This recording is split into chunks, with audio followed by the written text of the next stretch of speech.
Mr. President, accountability matters. That's what we're recognizing. With our partners at the Department of Labor for Government Efficiency, just a few weeks ago, we realized there's about $4.4 billion in COVID funds that were not used, that the state coffers were just holding on to.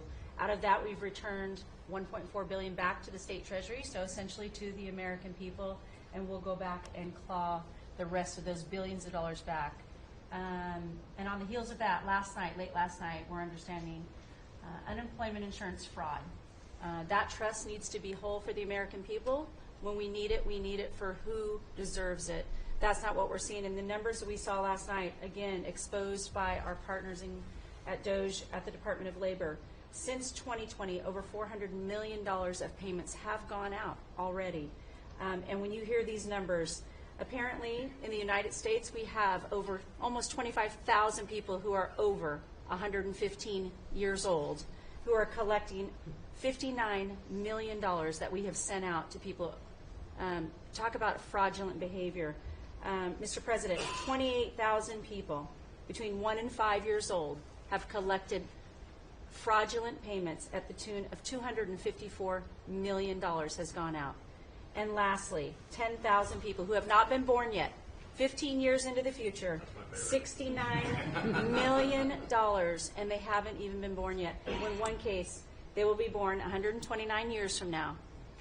The United States government sent them $41,000, and they're not born yet. So, under the Department of Labor, those are the things that we're uncovering.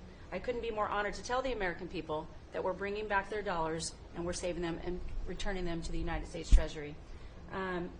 Also, jobs numbers. Last Friday, 228,000 new jobs were reported. That is good for the American people. That is my primary job, is to grow that workforce under your leadership. So we've kicked off the America at Work tour, and we'll be visiting all 50 states, and I'll be working with my colleagues here to do just that. So thank you, Mr. President. We're going to grow this economy.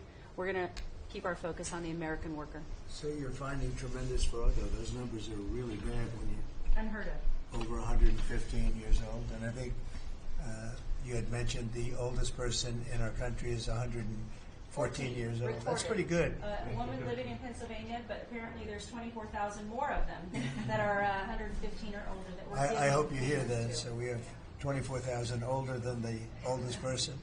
Definitely did. That's like, you know. And what are we doing about that? How do we get that money back? Yeah, so we're working with our IGs to do that further investigation. The House and Senate, we had a 5-year statute of limitations. We've got an extension on that, another 5 years. And so the goal, in my opinion, we should never have a statute of limitations to return the American dollars back to the Treasury when there's fraud. But at this point, we will continue to work hard and double down and return those dollars to the Treasury. Right. Thank you. Thank you. Great job.